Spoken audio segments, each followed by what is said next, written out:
Live from Palm Springs, California, it's the Mark and Tony Show, starring Mark Lantero and Tony Pomponio. Tonight's guests are Emmy Award singer Roberta Linn, author Ruthie Darling, and me, Mark Antonelli. Now, put your hands together for Mark and Tony! Mark, always good to see you, my friend. Are you ready? Wait a minute. What?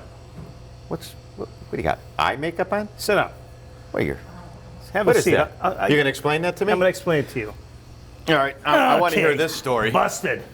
Busted? All right, busted. So, with this friggin' crazy makeup lady over here, I don't know where she went. Yeah, where is that makeup lady? Kind of good-looking girl with the green eyes. Yeah, okay. All of a sudden, I said, put a little stuff on my face. So next thing you know, I got this friggin' pencil jabbed in my eyeball over here. What the heck is going on over here? I So, don't no, a little bit of this, a little bit of that. I'm a makeup lady. I know what I'm doing. You look like Pirates of the Caribbean. I get no respect. Sometimes I feel like Rodney Dangerfield in Well, the you're show. moving like Rodney Dangerfield right now, too. I get no respect. You know what I need? I need Don Rickles. Where's Don Rickles when I need him? He's sailed, baby. He's long gone. You know what? I guess they're both gone, though. In the future, I'm going to surprise you one of these nights with a Don Rickles kind of guy. And he's going to come over here and tear you a new what? Okay? Okay. All right. That's fine. So enough of the eye makeup, okay? Okay. All right. That's fine. What was Is that? that just a nice, friendly wave to you saying, okay, let's move on. Seriously? Let's move on. Yeah, you. So anyway, so what have you been doing today since I haven't had a chance to see you? You know what? Talk to me. I got up at about 3 o'clock this morning. I had a bad dream. Somebody was shooting me. Oh, my God. Are you sure it was a dream? Well, you know what happened? Yeah, that's the problem. It felt real. Mind blow. Seriously. So anyway, I had a bad night's sleep. And I got a little bit bags under my eyes, and maybe the makeup lady noticed it, and she fixed my eyes up a little bit. So anyway, why don't you give me a clue? Who is on the show tonight? Well, tonight on the show? Yeah. I don't know. Who's on the show tonight? I don't know. I was asking you who's on the show. Well, our famous Ruthie. Ruthie, that's Yes, right. Right? Ruthie will be here. Yeah. And, That's right. She'll be talking about her books. Yes. And how about Roberta Linn, right? Roberta Linn. Oh, my gosh. Yeah. She's going to have some fabulous stories to tell us tonight. I just want to hold that Emmy. Well, you know what? I was thinking about grabbing and running out the door and say, forget about the show. Let's go hawk this thing at Joe's pawn shop over here. But I guess that didn't. Good thought. You know what? Maybe, yeah. I'm sure we can get a use pretty the money. penny for it. We can use the money. Well, we need a new set. I mean, look at us. We're relying on a friggin' what is this thing? An ostrich? What do you call this thing? I don't know, but that will travel with us. I'll tell you what we need. We need a good opening. And I think it's Franny's car. That little Fiat. What is it? What is that thing she drives? Oh, the Fiat 500L. Excuse me. No, C. C means convertible. Okay, well then that, with this bad boy in the back seat, as we tool in to say, how do you do? What do you think? I don't know if she'll let us use it because that car is very personal to her. She won't let me get rid of it. I won't be caught dead in it alone, to be honest with you. But, I mean, if that's what fits in the budget, that's what fits in the budget. We can do it. Well, I'll tell you what, that budget's, it can change from week to week. We need to talk to Mr. Sonny Veloci about anyway, that. listen, getting back, what is this thing anyway? Is it a pelican? What the hell? A giant Pelican. friggin'. Oh, geez. Speaking of which, it just reminded me of something. You know, I got a friggin' rooster behind my house, and my neighbor next door's got a rooster, wakes me up every morning at 5 o'clock. A rooster. What do you live on, a farm? I thought I lived in a nice subdivision. Not that nice. I got a friggin' rooster every morning. Gee, I went out looking for him the other night with my 9mm. What's in that cup? I don't know. You're making some weird sounds. I have water. What do you have? So, you know what? I think I got water, but it's the water from the friggin' toilet over here. It doesn't taste too good. Anyway, we'll be back, everybody. We'll see you soon.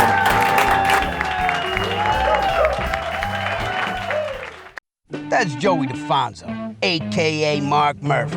I'm no snitch, but I really don't like the way he treats women. What do you think you're doing? He got in some trouble with the boys back in Chicago a few months back. So the FBI bought him and his family a one-way ticket to Palm Springs, California. I got this idea. I want to run for mayor. On the condition that he keeps his nose clean and his mouth shut. I don't think this is a good idea. Yeah, like that's gonna happen. Filmed on location in Palm Springs.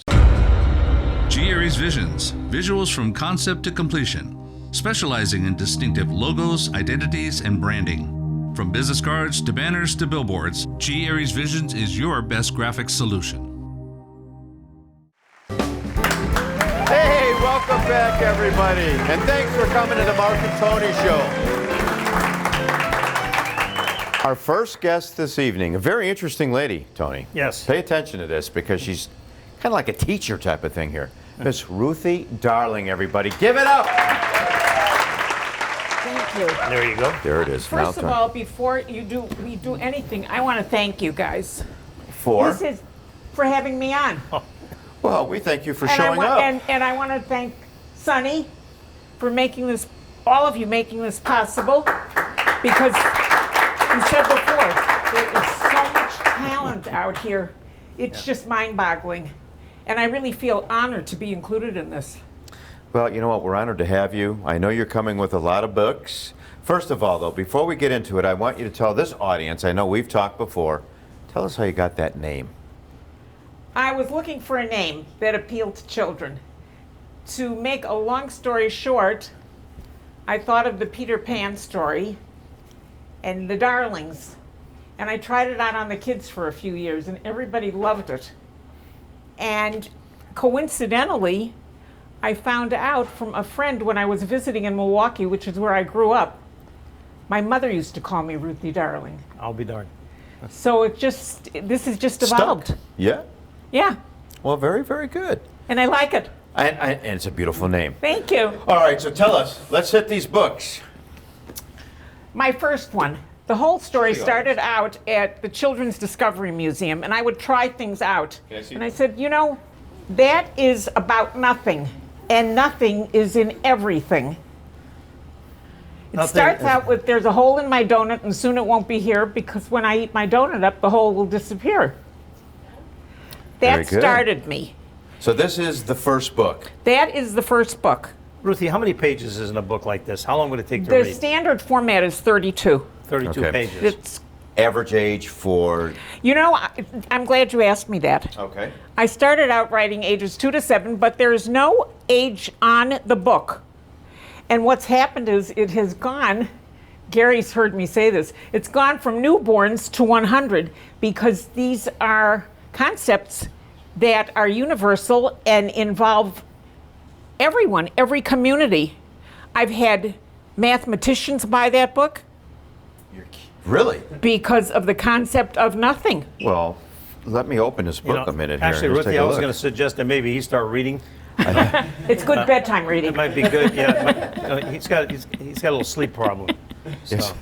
Here it is. Well, what other lovely books do you have there? Pass them by.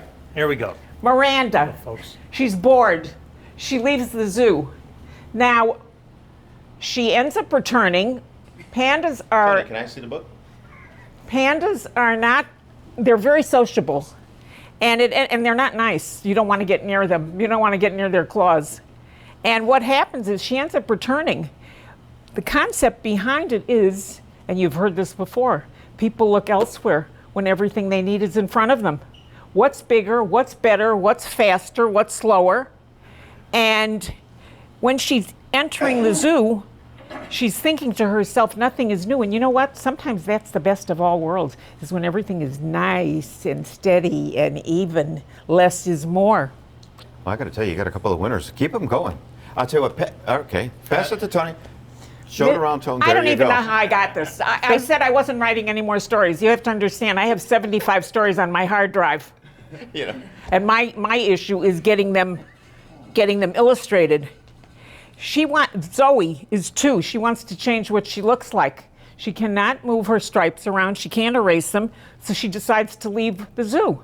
Goes into town. Her mother does not know what the answer is. And they end up visiting various places. To make a long story short on this one, there are 3 concepts in this. All of my books have concepts, actually. Learning to accept and appreciate yourself for who you are. We're all a small part of nature's designs, and beauty is from within, and we live in a very judgmental society. Oh, most definitely. These books are, timing couldn't be better. You know, if you don't dress the right way, if you don't have the right shoes on, I have sandals on. If you wear eye makeup, Tony. Oh, no. I'm never going to live this one down. This is the latest one that I have, and that is You see that one? Moonbeam. That's pretty So nice. she visits a little boy, And he asks her about her long horn. And her answer, which is universal, is, it's the way I was born. And we're all different, every single one of us, including identical twins. Oh, really? Even identical twins are different, huh? Very The good. DNA, Very good. the DNA, Yeah. So thank you. The fingerprints, yes. Yeah. Very Now I good. have 2 more coming on. I'm really excited about. Okay. Can I share with you? You please. yeah, sure. So I had a please question do. because I noticed every book has got a different animal.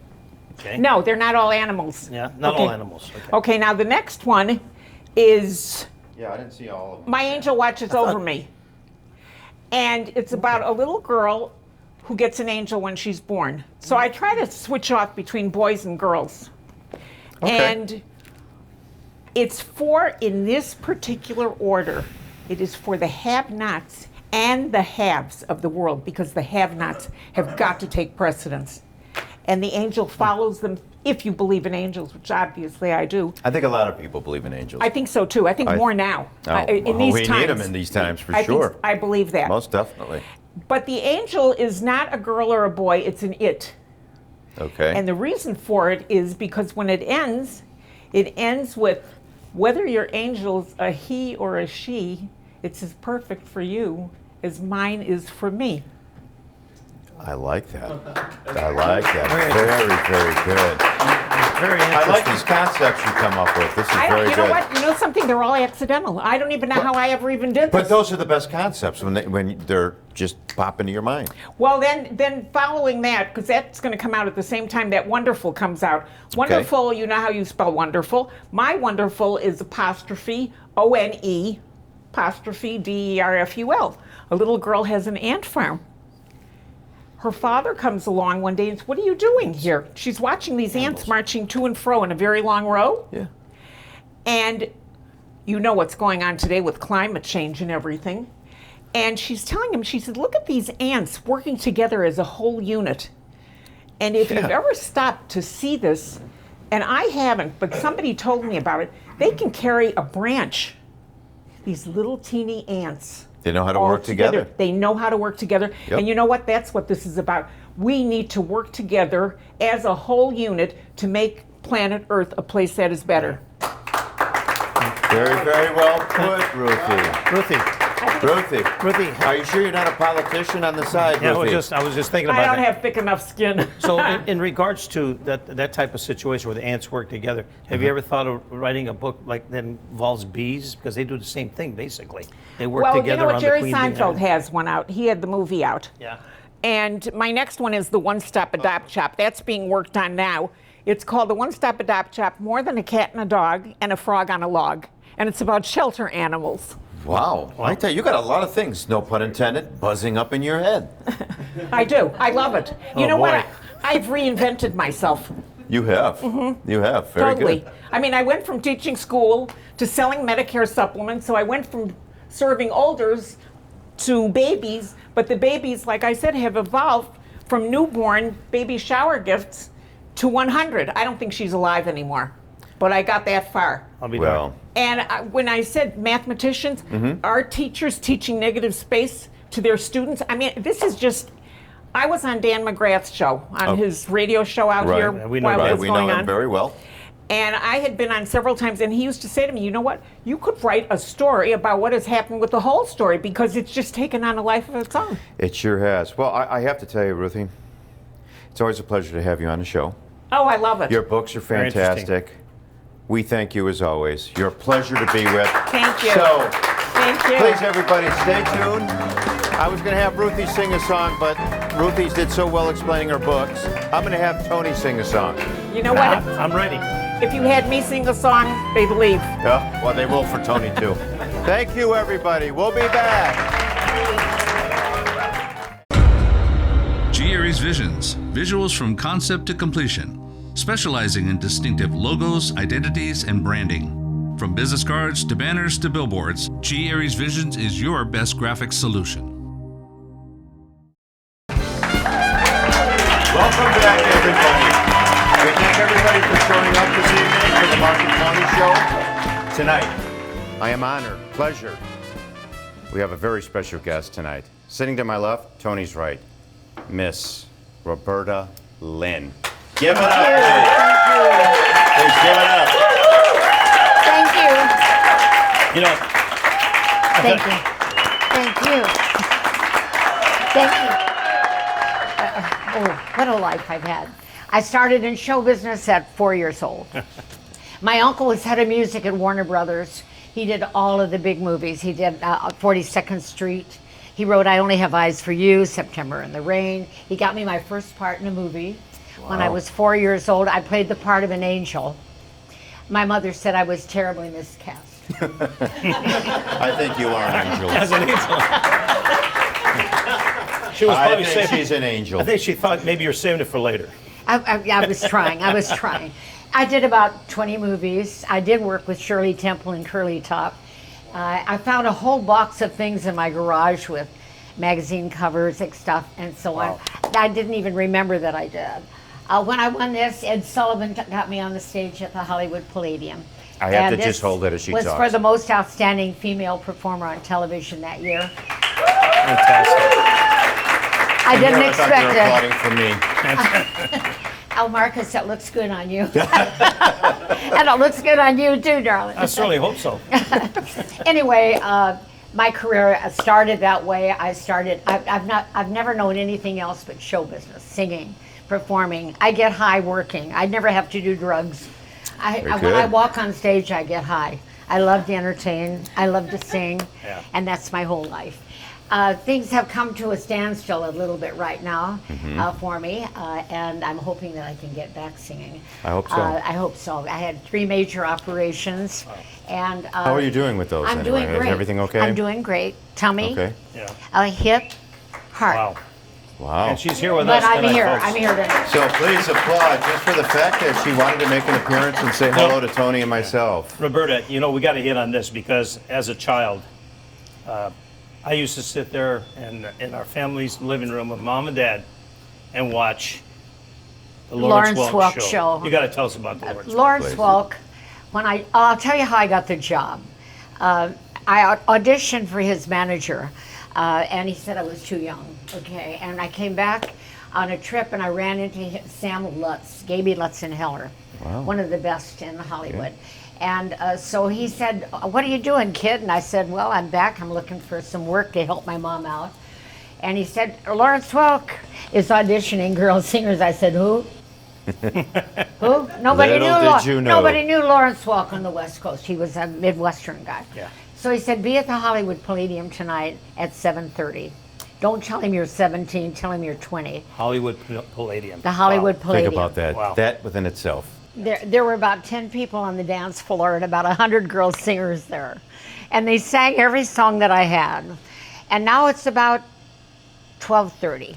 And the manager of the ballroom walked over to Lawrence and he said, "Larry, if you audition one more girl singer, you can take your accordion and go back to Yankton." With this, my mother said, we heard this. She said, "If you don't get up there and sing one song, I'm going to kill you." We've been here since 7:30, and Lawrence Welk heard her. So I walked over and I said, my mom said, "If you don't let me sing one song, she's going to kill me." He said, "What did you say your name was?" And I said, "My name." Please applaud, but that's exactly how he sounded. A 1 and a 2. A 1 and a 2. And he said, your mom said, "I'm not going to let her kill you. What do you want to sing?" So I sang "Embraceable You." And then he said, I felt lucky because I had just learned this song. "I'm as corny as Kansas in August." I just learned a long song. He said, "Okay, Roberta, if you know it, there's a 16-bar intro. You're going to sing a chorus. The band's going to play a half chorus, and I'm going to bring you back in and get you out." I got in okay. I got out okay. The key was perfect. And he looked at me and he said, "You know what, Roberta? You are the new champagne lady." There you go. I know we're not supposed to applaud, Tony, but we are. Okay, now. And what year was this? This was Perfect. I read that one all the way. Okay, wait a minute. 1950. Right on. 1950. Your eyes are so lovely, my darling. And that's why I love you, my dear. So how long were you on the Lawrenceville? I was on 5 years. Okay. Then I started my own show. This is why I Okay. have this one. This is a full-size Emmy. The locals are about this big. Oh, I see. Okay, but this Okay. is a full-size, and this is very special for me. Oh my gosh, yeah. Of course. Anyway, It's a pretty lady. so I must tell you, on our first television show, Lawrence Welk made one of the great faux pas of all time on TV. Every B was a P. So my name was Roberta. And it was the poison to pen. You got it? So on our first television show, he said, "Good evening, my friends, and welcome to our very first TV show. Here from the beautiful Aragon Ballroom on Lit Pier, Santa Monica, California. Tonight we got the lovely Champagne Lady and all these wonderful poison to pen." And then he looked at me and said, "Okay, Roberta, okay, boys. You know, it's our first TV show, and I want you all to pee on your toes." Pee on your toes. All right.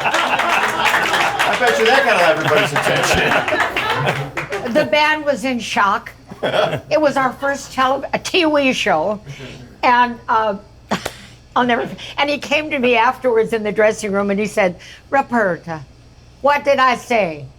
I said, "You told the band to pee on their toes." He said, "Of course I did." He said, "It's our first show. I wanted them to do the best."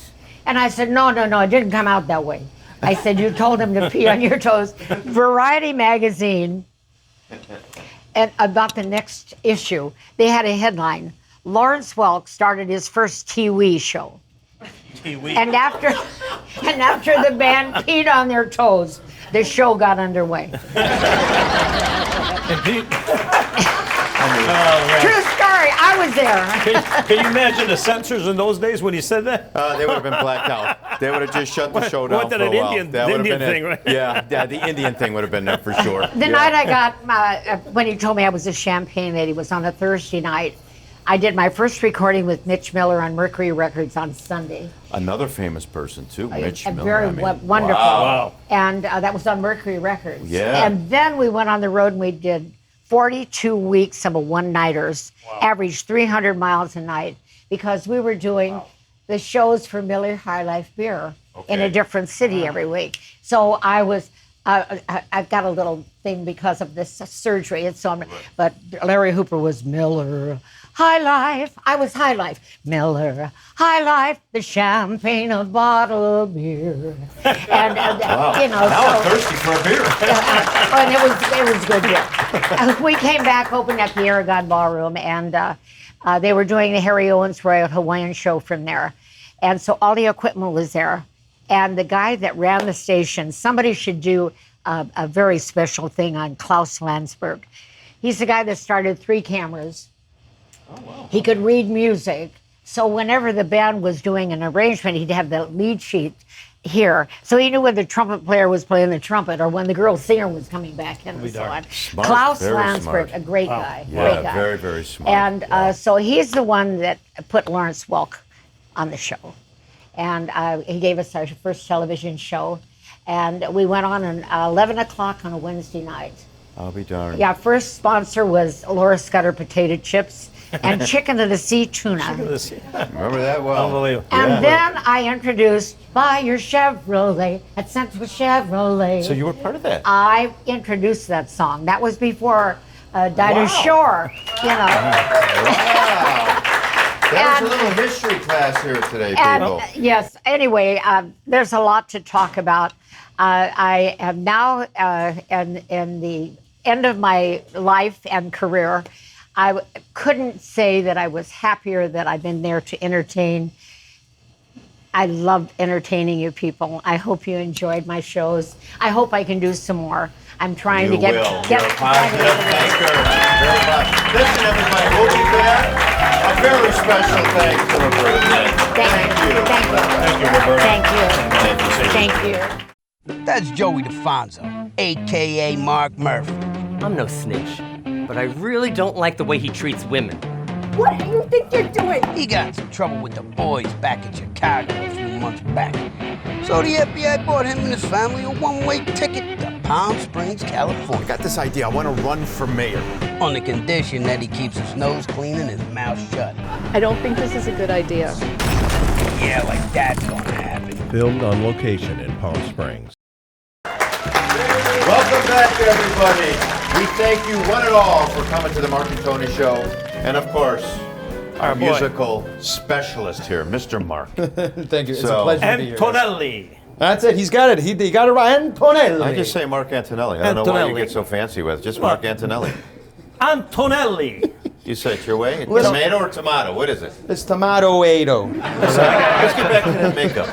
Forget about the makeup. I got to tell you a story. You know when she was talking to Ruthie? Was talking about the book with the ants and all that stuff. Okay. You notice I was getting a little antsy over here. I know. What's the problem? What are we doing? You're like dancing in your chair. Well, remember we shot Mark's place? Yes. And we did the scene where I was going to come, I can't rescue me. I hijacked the golf cart, and I was behind the tree with the binoculars. Yeah. I had a bunch of red ants went up my leg over here, and they crawled all the way up to the middle over here. I'm talking about the middle section. Right in the nose zone? Is that when you were rolling around the grass out there? Yes. You were doing your fake That roll? wasn't fake. That was real. Freaking ass biting my friggin' Corleones over here. You understand? I'm over there flipping around. Then I had to run to the bathroom. These poor people, I hope they left because I left ants in their bathroom. I'm over there shaking my pants off. I almost ran out my underwear on. I was going to jump in a pool, but then I realized I can't swim. So And you should have brought that up to Ruthie. Ruthie would have loved that story. I mean, really. Really, she would have enjoyed it. Ruthie would have liked the story about the ants that ran up and. Well, you don't have to be that graphic. What she was talking about, she may want to put it in one of her books. I don't get no respect. I get no respect. The Ants in the Pants. There by you go. Ruthie Darling. Well, I was trying to change the subject. That's why I brought up bumblebees because I want to get my mind off them damn ants. Ruthie Darling she said some really, really beautiful and very important things. So I just want to give her props for that. Yeah, for sure. Yes. All joking aside. She was saying some really, really beautiful and poignant things. So To be quite honest with you, I don't understand some of it. But okay. Yeah, I was confusing animals with children. well, it's all the audience certainly. Yeah, the books over there. I was looking. You kept turning the book this way. I couldn't tell. I took the books from you so the audience could see the I love all books. the animals in the book. And I was saying, no, there's children on there too. There was children. Oh, jeez. Cut. I was waiting for the cut. I was waiting for Sonny to go, cut. I thought I saw a hook coming in like this, real slow. It was real slow. Good thing there's no boom. I would have got hit in the head with it. Right. Great shout out to our crew. Amazing work.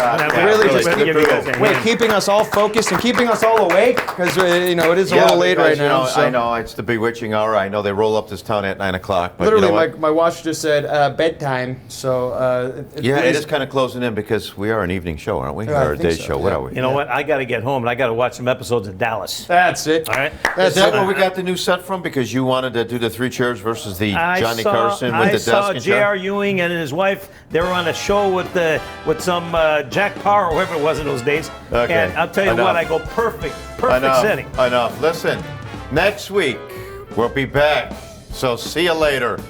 Like this. Ciao. What is that?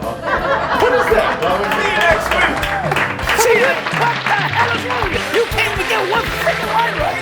He spreads stuff on. Somebody write it down over there. Put a sign up. So we'll see you.